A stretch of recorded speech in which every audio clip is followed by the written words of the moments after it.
Hello, everybody, and welcome back to Caring Conversations. Can you believe it? This is episode 12. We've had a little bit of a hiatus, but we're back and we're very excited today. Today, we have an episode we're titling Planning to Age in Place Starts Before You Need Help. And we have a guest speaker today with me, Sue Lantz. So before I go into your introduction, Sue, I just want to chat quickly about what our episode is going to be about, and then we'll dive right in because I think we have a lot to chat about today. And I'm very excited to hear about what you have to bring to the conversation today. So most people don't think about home care or what aging in place looks like until they're already in a crisis. We hear this all the time. A fall, a healthcare scare, sudden caregiving demand forces people to give us a shout. And according to you, Sue, that's exactly the wrong time to start planning. And certainly this is a conversation that we have on a regular basis as Ohana Care and our team.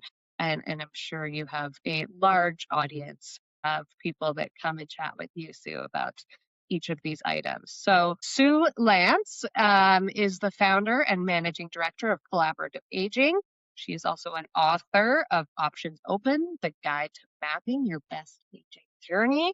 She serves on the advisory committee of 880 cities for Ontario Community Changemakers Initiative.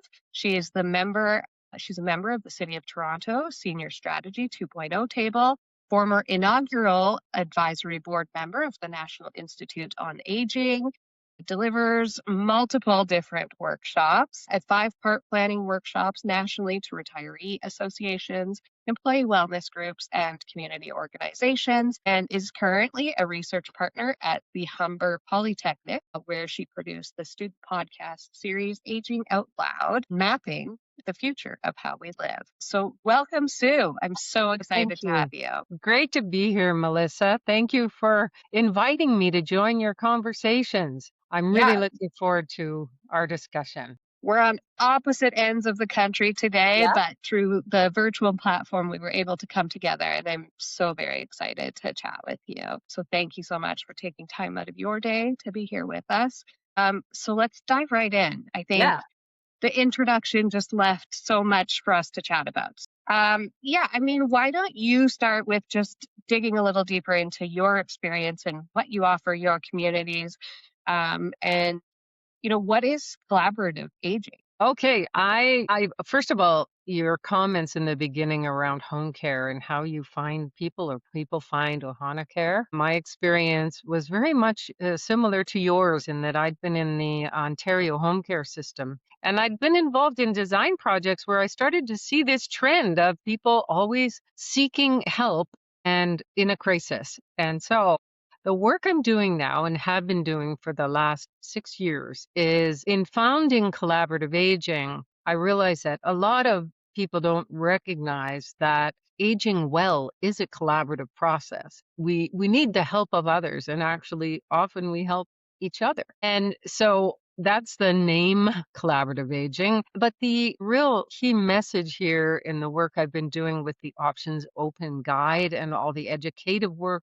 recently is to help people step into the mode of recognizing they actually have a choice. They have the main choice of avoiding crises situations, but the way they arrive at having choice and having agency over the later stages of life is to step in earlier and to not just plan, but make arrangements and organize a few things in a timely way to ready themselves for the later life stages and to ready those they love. Those they love may end up playing a role as a part of a caregiving team. So the last 6 years, I have been really devoting myself and the work I do to preparing my peers. I'm in my 60s. And if we start in our 50s or 60s to be thinking about the gift of longevity of our 80s and 90s, then we can very systematically make some informed choices over time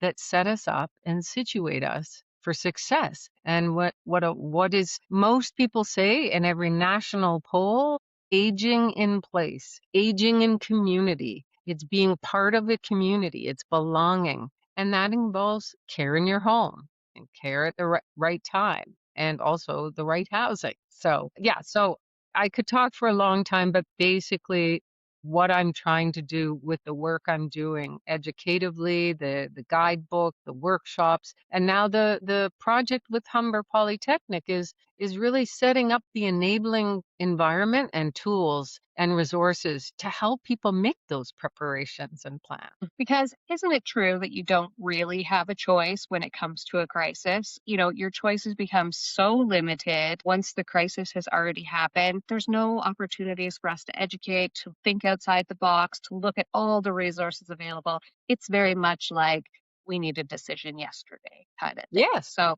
I love the And planning. often, I don't know if you find this, but a lot of times people are making decisions as they leave a hospital bed. Mm. And Busiest days, Fridays. that's hard because sometimes people can't even come home to the home they've had. Yeah. It's Yeah. 10 steps into the front door. There isn't the right amenities nearby. They don't have care nearby or caregivers.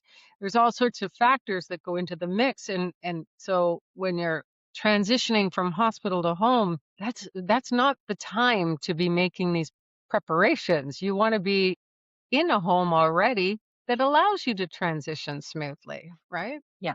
Yeah. And I think the idea of community changes in crisis as well, where, Yes. you truly believe you can rely on your loved ones. And sure, that first weekend, you may be able to piecemeal it together and be able to, get the support that you need. But come Monday, when everyone needs to go back to their lives, what does that look like? Right. Yes. Yeah. I think I talk in whether, terms of, yeah, setting up caregiving in a way that's Mhm, sustainable and balanced for for sure. you and for the people you're relying on. And I talk about caregiving in the context of a team and that Hmm. team being paid and unpaid. And you Yes. need to, depending on your family, social circumstances and circle, sometimes you have to have more paid people than unpaid. And really, that is a negotiated process. As you say, a lot of older people have family members, but they're busy with their kids and their jobs and all those things, the aspects of their life. What would be the most balanced and sustainable role for them to play on your team? It might be helping you with your home. It might be helping you with your finances remotely or there's so many tasks involved in caring for oneself and also your dwelling. But yeah, don't assume, right? We can't Mhm. assume. We have to think and prepare and have conversations and make some very definite organizational plans like advanced care plans and powers of attorney, the legal things we have to do as well. So lots we can do to set things up well. Yeah. And so let's just pull back a little bit and talk about what aging in place looks like. Like to you and I, that's very much what we talk about on a daily basis. So for someone who's looking at, starting their estate planning and starting to talk about what, you know, aging and what that process looks like and maybe what end of life looks like, what is aging in place? Hmm. Well, there's a technical definition of aging in place to sort of age comfortably, safely in your community.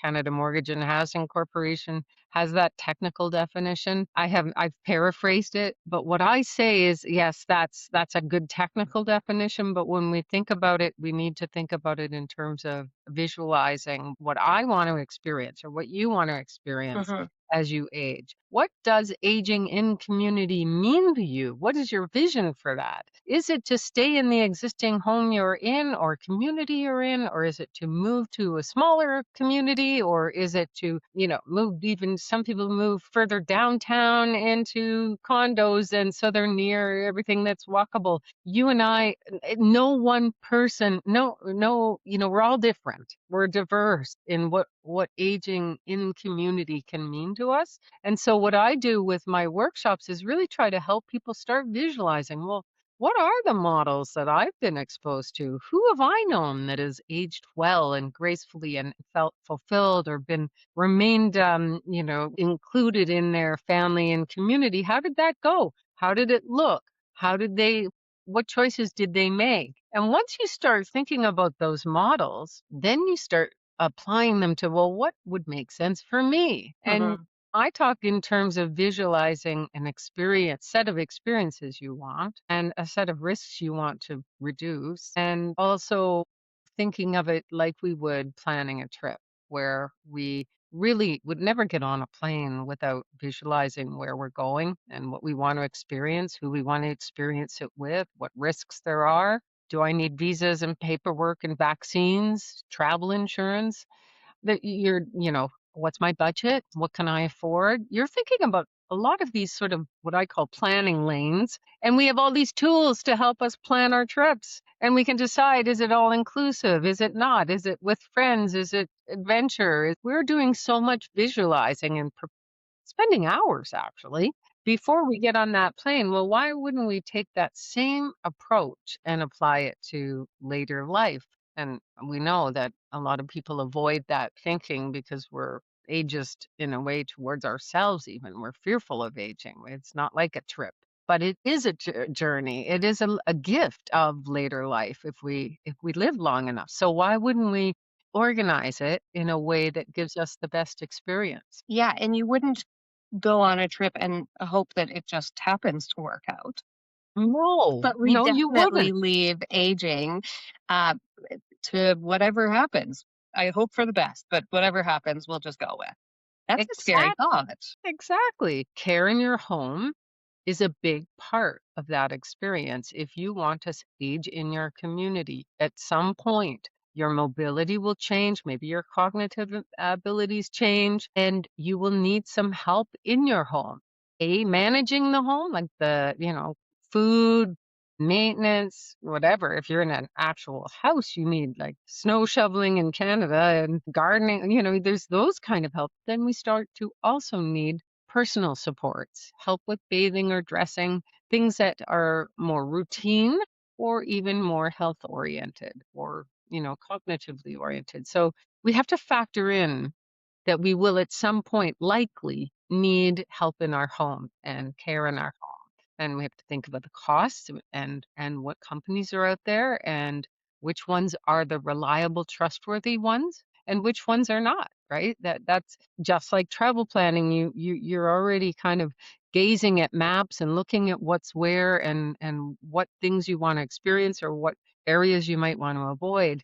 The same holds true with care in your home. You want to find trusted sources of care. And the same if you were looking at, say, retirement residences. Which ones are the right fit for you? Which ones are the high quality ones that you can really feel confident in? That's the process of researching and Yes. exploring, right? Before Yeah. you need to. Yeah. Yeah, and understanding all of the options available, right? In a Mm, crisis, as I said before, your options are very limited. When you are planning in advance, you can really explore what's out there. I can't speak to what happens in Ontario, but certainly in Alberta and BC, there are options that never get spoken about when you're in a mm, hospital setting. Private home care or private senior living residences, all of the tiers that are involved, private hospice care, even and I think it's very much that research process. And, from personal experience, I know that people will go out and they will tour, their senior residences and they'll put their name on wait lists and things like that. But that's only a part of the puzzle, really. And many people think of that as like, this is when. This is only when I can no longer be at home safely, or this is last case scenario. mhm, This is when I need to move, but not even considering that maybe moving is not, a necessary thing either, right? mhm, So I love the conversation that is mhm, coming out of this. You have 5 strategies in your collaborative aging framework. mhm. Talk to me about what those look like. Yeah. Okay. Well, the first is your health. And how do you do your best to maintain it? And how do you find evidence based health information? How do you work with clinicians collaboratively to get the best from your health? And I help people see sort of what's on the horizon with your health. And I'll come back to that in a minute. But we know your health changes, right? You Mhm. might be perfectly, your baseline health, like mine right now, is good. But it might change. And as it changes, what are the things that you can anticipate and prepare for? So health, number one. Number two, housing. Housing is such a key decision, and making timely choices around your housing and making informed choices around your housing is one of the most foundational pieces of my framework. And I'll come back to sort of what's in that mix, but it can be anything from modifying your existing home for accessibility before you need to, or moving to a place that has one level living and a accessible front door, before you need to, um, or going into a residence, seniors residence, maybe even, or seniors based housing or non-market housing. There's so many choices on housing. We need more of them. We need a bigger supply of housing, but most people resist change on housing. And I understand why, because every community I go into, most people say, I don't have a lot of next stage housing options in my area. And I want to stay in my area, understandably, familiar, social network, all the reasons their healthcare is there. So housing choices, number two. Number three, your social circle of support. Where is it and how can you keep building it? And this is where purposeful living, purposeful activities, arts, civic projects, community-based projects, learning, continuing to learn. We form relationships when we share experiences. So what are the experiences I want to have, and how can I build friendships through that process? And that forms an insulating and connecting kind of tissue around us as we age. So that's number three. Number four is our caregivers. And how do we select, prepare, and ready our caregivers for the roles we may ask them to play? And that's either unpaid or paid. And that goes back to sort of understanding what your family or friends might be willing to do or able to do, and how far can you go with that? And then what's out in your community care wise that you might need? Is it respite supports? Is it home care? Is it, assisted living type models in a building? The range of what supports are out there. You need to explore that, but you ultimately want caregiving to be balanced and sustainable for everybody, for you and for those you're asking, paid or unpaid, to help. And then lastly, and not least, is money and resources. That fifth area is, how do you resource all of this? And some of the four other strategies or action areas are resources too. Our health is a resource. Our social relationships are resources. Our housing is a resource. And sometimes it's a financial resource because we have equity in housing, but not everybody does. So there's those kind of resources, and then there's money. And the money part is our own financial resources, what's out there, what's available by the government benefits, government income sources, government care, government funded care, tax rebates. There's accessibility, home accessibility, tax credits. Like, there's different ways we can finance and resource our sort of our whole life and arrangements. And so,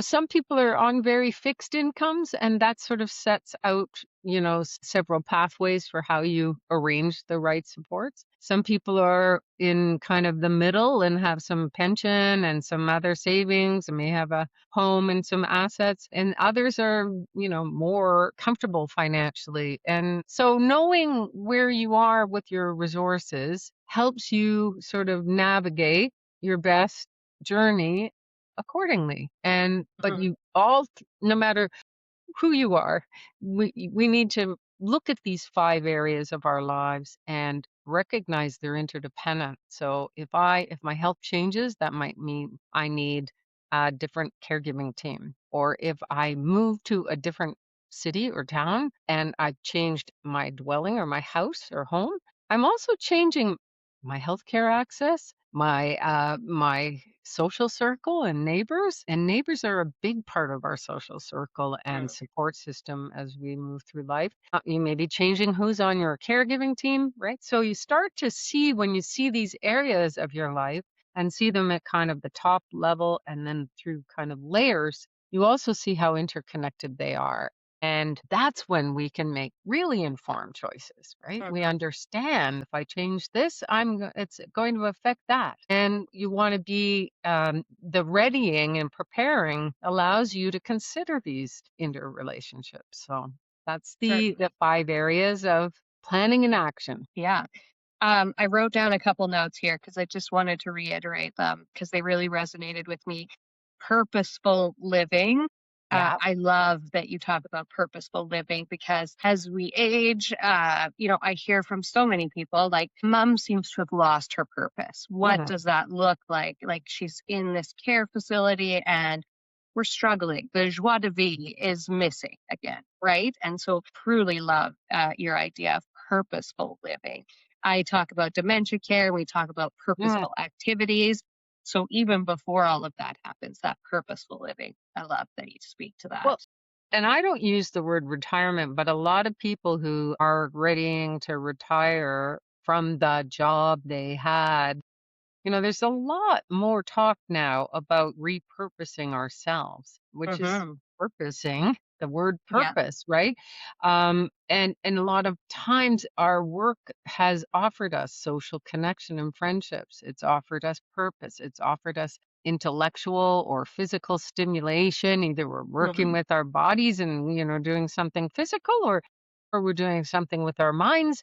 And when that's stopped, you really do need to, with intention, think about, well, how can I derive satisfaction, purpose, continue to learn, grow? That curiosity is key, right? We have to remain curious, and there is some intention. We have to seek it out a bit. And some people are reluctant to do that.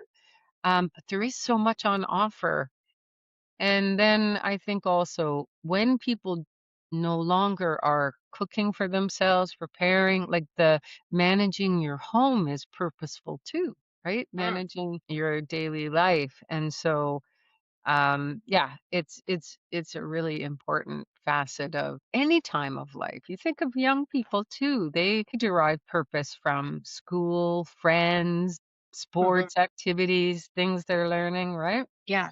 And always in search of that purpose too. Like, what's the point of it all, right? If Mhm. we have nothing, no goals that we've set forth, no community surrounding us that we have built, those trusted relationships, and nothing that's sustainable, it really looks very daunting. Yeah. And I mean, we Yeah. have loneliness as a problem in Canada and in North America, in the world now. I mean, technology's played a role here too. People aren't connecting as easily with other people, and we've gotten a bit isolated and lonelier. And so, kind of have to work against that too, right? Hmm. That's all through the life span. So, and I know with later life, loss is a big part of Yes. change and transition, loss of a spouse, loss of a family member, loss of our friend who's known you for many years. There is some grief and bereavement and kind of repositioning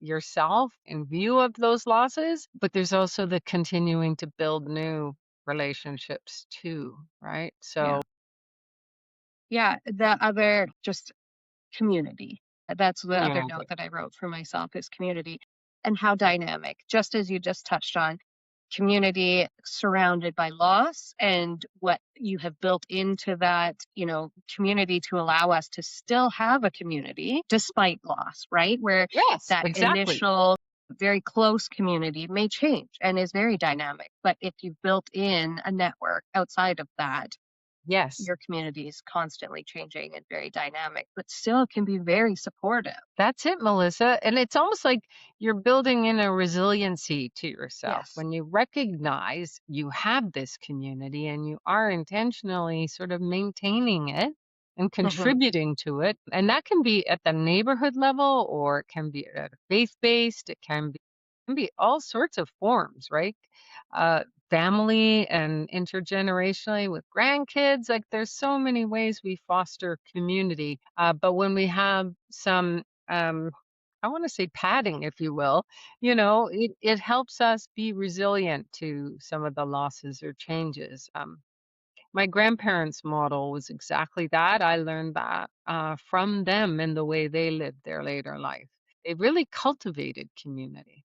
That was Yeah, I think of neighbors. my community. Sorry. Go Yeah. ahead. No, I was just gonna say it's neighbors, friends, and Hmm. children, even, their faith-based group in the neighborhood, multiple layers of community. Yeah. Yeah, I was just going to say, I think of my community and the different layers. Of course, you have your organic family and what that looks like. But then, yeah, I mean, you build out maybe naturally without intention. But as we age, we almost have to do it intentionally to be sure Mhm, that that padding is in place, mhm, right? mhm. And that community may involve healthcare providers. We know seniors see their physicians, they see their nurse practitioners, their nurses on a regular basis. And asking them for support in building that community too. So, yeah, I Definitely. think traditional ideas of community are expanding, right? And I as agree. our lives change. Yeah, I agree. And I think that's the mindset shift or mental model Hmm. shift that I'm talking about, where options open and this guide, it's a user friendly sort of guide, but it's got a philosophy of openness, right? Hmm. Which is you've got to be open to the idea of aging. And that involves, if you want that to be a good experience, you to be open to the idea of community and what that looks like and how you cultivate it, open to the idea of creating sort of circles of support for yourself and offering others support, that reciprocity. Um, that it's a philosophy of proactivity and openness as opposed to resistive and fear and narrowing Yeah. of our choices Yeah. And denial. and I mean, denial. that's a very real thing, right? The denial that this will not happen to me. I am not going to age. I am not going to have an end of life. Yeah. Unfortunately, denial does not become fruitful.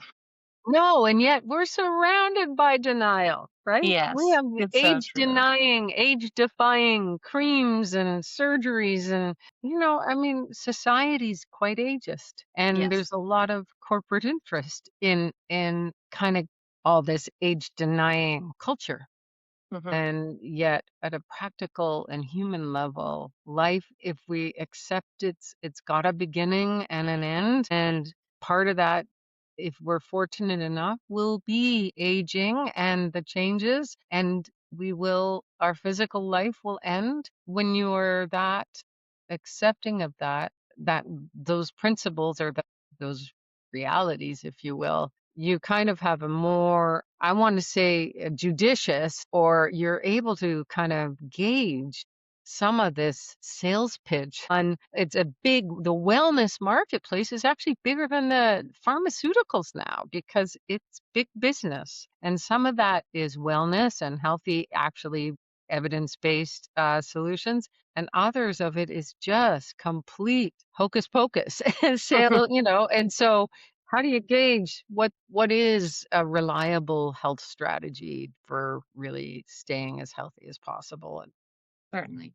differentiating that from kind of the age denying kinds of strategies? And I'm not saying someone might not want to do some things with their skin or their face. It's not Certainly. that. It's just that we have to recognize what's perpetuating what, right? And so, yeah, there was a great book written years ago by a woman, and now I forget the author's name, but it's called Never Say Die. I think it was Susan Jacoby is her last name. And it was really about like eyes wide open on how much is at stake in terms of businesses that rely on that age denying Hmm. culture. Yeah. Yeah. I mean, the longer people are in denial, the better the outcome is for the today or the crisis for the business, right? Yeah. Not necessarily for the person. Yeah, absolutely. So, what would you say is the most common planning gap to people that come and see your workshops or see you? I mean, whether it's a Uh-huh. big gathering or just one to one. The two areas that really that I hear the most questions for and where I'm asked to do more customized workshops are on housing and housing options and caregiving readiness and planning. And the housing, people find it really hard to make to find the options in their neighborhood or their town. They struggle the gap of next stage housing if they're moving, like even in rural parts of Ontario, what I call cottage country, or areas where people have had a residence and it's on a lake and they love it and it's winterized and they live there and so on. But then they know when they can't drive that like they're going to have to move to town. Well, where do they move into town? What like who are the developers building this kind of housing? There's a real shortage of what I call next stage housing that has universal accessibility. It's got some walkability, amenities nearby, healthcare nearby, but it isn't, it's lifespan housing. You could live in it Hmm. if you're young, you could live in it if you're old. There's a real shortage of that. So people navigating housing, some of them are co-creating solutions, and I talk a lot about those in the guide, the shared living, co-housing, renting out a room to generate some money if they have an extra space, but even just creating the kind of housing that you can move to and stay in and add care in is one big gap. And the on the caregiving side, people are struggle with, well, if I don't have a lot of family and or friends, how can I set myself up for having caregivers nearby? And this is where some of the solutions like naturally occurring retirement communities, where Hmm. if you're living in a building and there's a critical mass of older adults, can you start thinking about co-organizing some supports, meals, a few meals a week, exercise programs, home care company coming in and visiting? What does that look like? So, in the shortages of sort of caregiving, what are some resourceful models to sort of address your needs now or as they may change? So people are very interested in that. And there's more talk and more interest in really casting an informed advanced care plan. Like, Hmm. what would I wish for in this circumstance? What would I wish for in that health circumstance? What would I wish for in another? So, and even housing, what would I wish for? Where would I want to move to or not to? Hmm. So, Hmm. there's more interest in that kind of level of planning, which is, I think, a good sign. Yeah, absolutely. And how early are people having these conversations with you? Or what do you recommend as that timeline? Well, I recommend you, and this is where it's never one and done. It's a start. Hmm. I recommend starting late 50s, early 60s. Just familiarize yourself with the kind of the horizon and the terrain, these 5 areas, planning, being more mindful when you in your own life of what are your neighborhood assets, what are your financial assets, sort of getting a financial plan started that really is meaningful and incorporates the cost of care in your community, because Hmm. government resources are very limited. Once people really get that in there, when they are aware of that, it helps them sort of set aside the right resources. So, yeah, I say, your 50s or 60s. And that's where a lot of financial planners and financial advisors aren't attuned yet to, say, the limits of the government funded care in the community to help their clients realistically plan. So, we have work to do there too. Hmm. Yeah, Yeah, I I love that. earlier better. I seem to be reaching people in their 60s and early 70s, and that's because retiree groups are hiring me, like Mm. pension groups, retired teachers of BC, Manitoba, retired municipal employees groups, healthcare retirees, so pro bus clubs, the sort of, those are groups of people who are already have stepped into retirement. So that's who I'm reaching up in the last few years anyway, most. I think it's great to implement financial planning and healthcare planning all Mhm, kind of at the same time. We talk about estate planning. mhm, We talk about what are my dying days going to be like. We don't talk about the journey to those days mm, and what that means. And again, one of your key points, that sustainability.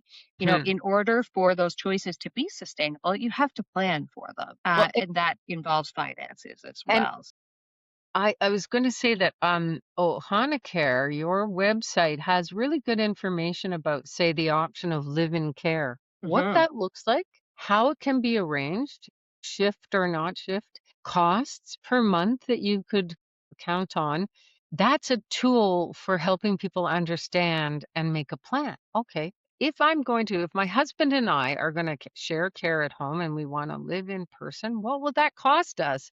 Yeah. A lot of home care companies don't, and even retirement homes don't publish their costs. And part of that is they want to wait and see kind of what the person's circumstances are. Hmm. But I really encourage in the options open guide, I say, how do you choose a home care company? Yeah. And you look for accreditation, which your organization is accredited. You look for fee transparency. You look, right? Hmm. You look for these attributes in a company because that's kind of the caliber of company you want to work with. So, Hmm. yeah, once you get your head around kind of some of these costs and options, then you can cast your wishes a bit more clearly too. Hmm. Yeah, I mean, we fully believe in transparency, and also so many of my conversations are maybe not Ohana care, but figuring out what resources are available. Yeah. We're almost afraid to talk about what those resources are and to be transparent over what funded versus private looks like, or what a live-in caregiver could offer you versus Mhm. a stranger coming in task oriented care models and what all of that looks like. So yeah, I mean, thank you, because that's really what we love doing. And it's all about the conversation and the education. Education is so important because I am not one to say what your sustainable resources financially look like, what that plan looks like, or otherwise. Happy to help in crisis, but let's think long term and what that plan really looks like. Well, and episodic. I might need care in my home after a Certainly. hospital stay, then I'm on my feet again, but then I might need it again as my needs change. That's that fluctuation. It's sort of like, you get on a plane and they say, well, it's going to be a little turbulent. Well, this is what we have to expect with aging. It's going to be a little bit Yes. fluctuating. And so, how do we build in that fluctuation capability for ourselves? And as you say, Melissa, home care and what your company is offering is one piece of a puzzle. You know, Certainly. it's not the whole community offering. There are, the Alzheimer's societies have respite programs, other community-based charities have some services. Your housing has to be set up properly. There's some supplies and equipment with that, but also just even the design. The front entrance has to be accessible. Like there's a lot of pieces to the puzzle. And when you're aging in the community, you are putting together those pieces of a puzzle like you do a trip, right? It's not all inclusive. Unless you move into a setting where all of this is provided. So we're kind of curating all of that. And your Hmm. company can help people find other resources too. Hmm. I love your analogy of a trip. I'm going to steal it because I love it. Good. Credit me. No, I'm Yeah, kidding. certainly. I really like it because I think, it's not something we would go blind into. We Mm, plan trips well in advance. We make sure that we've done our due diligence financially, paperwork, and otherwise. So I think we owe it to ourselves to put that kind of work into the journey that is aging. So I love it. Love it. good. Yeah, most people tell me, wow, that's very relatable. Like I Yeah, can totally. now kind of picture what I should be thinking about or doing. Like, Hmm. so that I'm glad you like it too. That's good. Yeah. Yeah. Well, and I myself grew up in a very legal environment. My mother's a lawyer. So estate planning was certainly Mhm. something that we spoke about from a very young age. It's all about that planning process. And so, yeah, I mean, it's silly not to talk about what the next steps of life look like. Mhm. And can be very exciting. I mean, some people I hear from talk about retirement, and I'm congratulating them, and they're like, yeah, but now what? I'm envious. Mhm. Yeah. And they're looking at it as an unfortunate change of events where they've lost that purpose and they've lost that plan and that intention. And so redeveloping, repurposing. Yeah, as we it's a say. big It's so change. And important. some people are very fearful of it. Some people are very Yeah, welcoming of it. Again, we vary depending on how much we relied on our work, but work is a way we connect with other people certainly. and Big stimulate part of ourselves. But community. I was going to say on the estate planning, one of the things I've come across is that people I talk to, young and old, are starting to recognize the need for a will at Yes. minimum. Even I was in a nonprofit cooperative housing building the other day talking to a group of tenants, and there many of them are on very limited incomes. They have some rent supplements. They run this building together. It's a cooperative, like that's a standard model now in Canada, across Canada, cooperative Hmm. housing, non-market. But they were saying that some of their tenants didn't have a will. And although they had the misconception that they shouldn't have a will, even a simple one-page will, Hmm. because they don't have assets. The truth is the cooperative housing unit couldn't rent out the unit that the Hmm. person had passed away in. They couldn't take rent in, like the bank was frozen. Like there were so many Hmm. things that were not prepared for because just that one missing piece of a will and executive, Hmm. right? So Yeah. yeah, Well, yeah, it's so important. Many times I've seen guardianship and all of that related to just the process and the expenditure that comes after the fact. That planning really saves everyone a lot of hassle. I don't want to say grief, yeah, because that comes along with it, but certainly the hassle for sure. time consuming, hassle, and Yeah, some financial loss in some of cases. course. Yeah, Yeah. yeah. And then on the flip side, I was going to say that whole preparing for who's making decisions on my behalf if I can't, right? Your Hmm. attorney or trustee, proxy, whichever word you use. That's such a key piece to Hmm. avoid fraud. Selecting the right people for those roles, right? And Certainly. Yeah. So we often have family members that are calling and saying, mom or dad needs support, but they are not willing to be a part of this. They are very resistant to having home care or having any support whatsoever. I'm sure you come across this with many families as well. How do you broach that? How do you introduce the idea? What's your key to getting some people less to resistance, kind of, let's say? well, just to clarify your question, are you saying the family members resist the idea of paying for care in the home, or they resist or the individuals who are needing the help are Yeah, resisting? the individuals needing the help are Yeah, resistant, yeah. certainly. Well, honestly, if I have to coin the reason I started on this path of doing this proactive educative work is exactly that. Mhm. Found in my home care days, this is like decades ago, or even in the navigational design projects I led that included a whole like 25 organizations publicly funded, getting people to the right door at the right time, the right supports, a lot of people would say, "Oh, it's so confusing. I don't know where to start. I don't know who can help me with what." And I agreed with that. It is confusing and Mhm. terminal. But when we got someone in this one project called Doorways to Care to the right door, the right agency, the right support service, the right everything, they refused the help. 20 to 22% refused the help. And that made me realize, wait a minute, we have a mind shift change to make, which is we got to flip that on its ear and say, we're going to need help. Yeah. I am going to need help. It's a question of when I'm going to accept it, Mhm. how I'm going to accept it, how I'm going to resource it, right? So Mhm. in an individual case or in certain family situations, I do try to understand what is at the sort of core of a person's resistance, and often it's fear. And Yes. sometimes it's money. And sometimes it's like, I don't want to spend money on this. I don't want to be a burden. I don't want to take away from the money I might leave for my kids. Like there's so many different factors of why people might resist the help. But most of all, it feels to me, or what I've seen most frequently is that sense of loss of control over their Mhm. home and their care and their life, right? And they don't realize that actually this is a way of actually maintaining control if it's organized.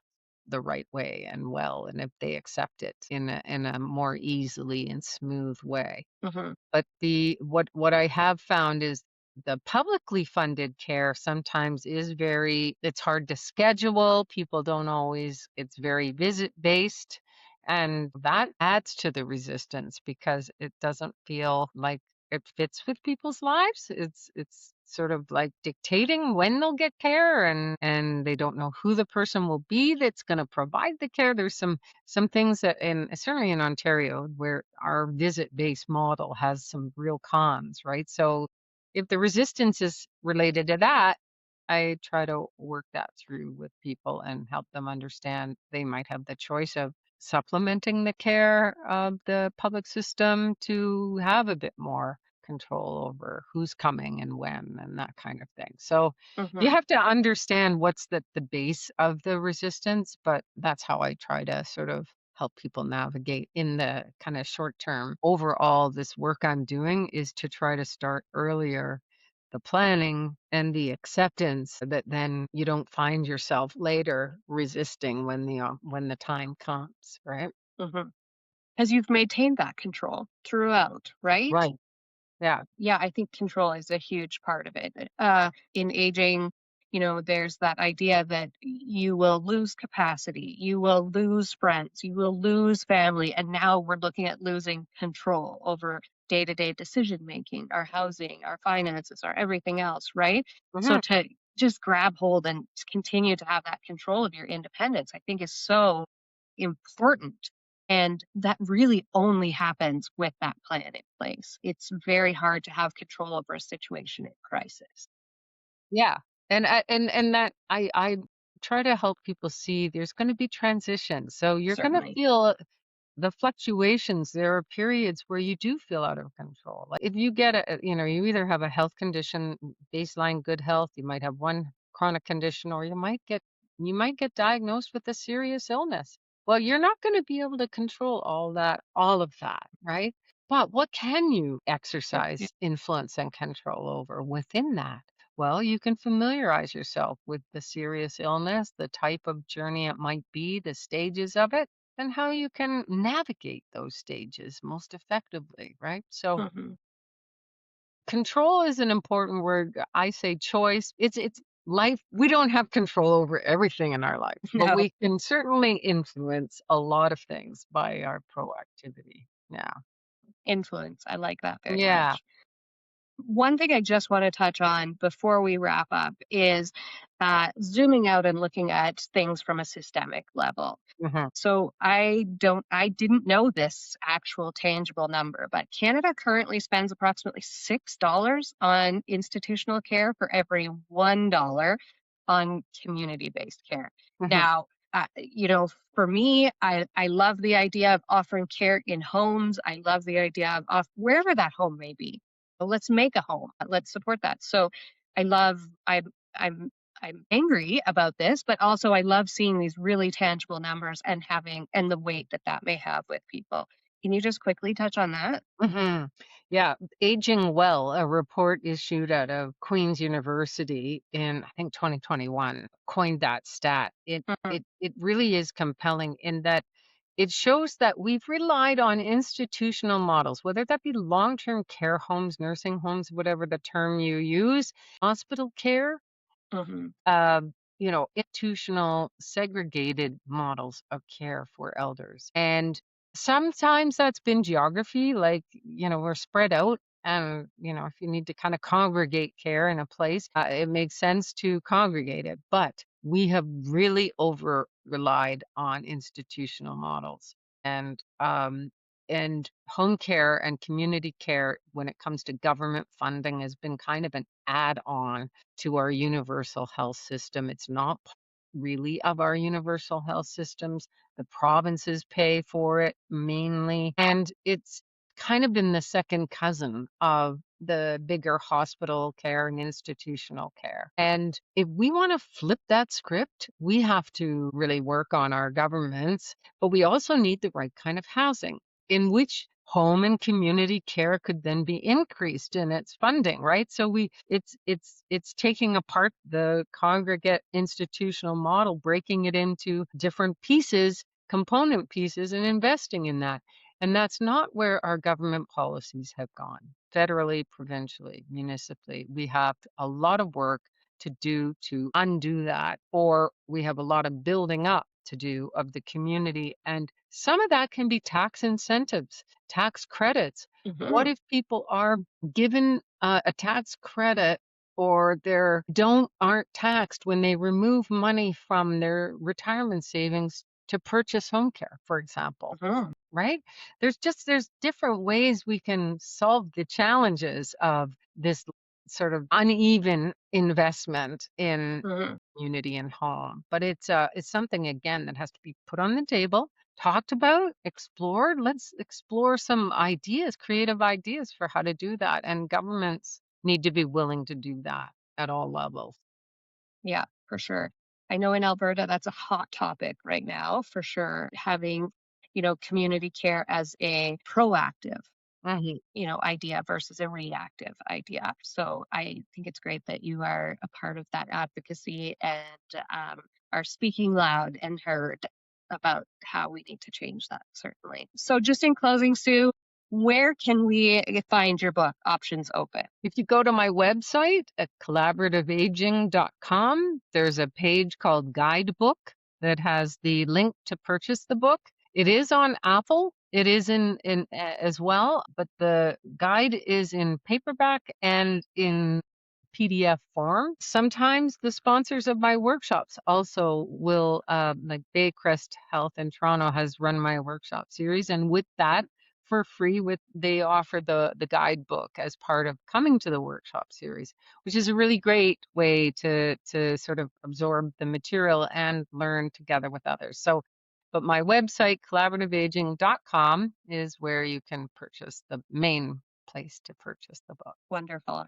And of course, you're on LinkedIn, so we're all going to connect with you on Yes. LinkedIn and learn all that you have to offer on there as well. Yeah, and I'm on Instagram under Options Okay. Open Guide. If you want to follow kind of where we are and who we're talking to and what we're advocating on, that's another way to find us. Certainly. Well, that's great. Thank you so much, Sue. I hope we can drag you out to Alberta when our weather is nicer here. Yeah, count on that. Yeah, I think I would love to have you as a guest again. I think we have lots more to chat about and dig a little deeper into. So thank you so much for this first meeting. Thank you so much for sharing your expertise with all of us, just for opening the conversation about what planning and what aging in place looks like. So thank you again, Sue. I really appreciate your time. And yeah, go to collaborativeaging.com, everybody. Thanks so Thank much, you. Sue. Take care. Bye, Melissa. Bye bye.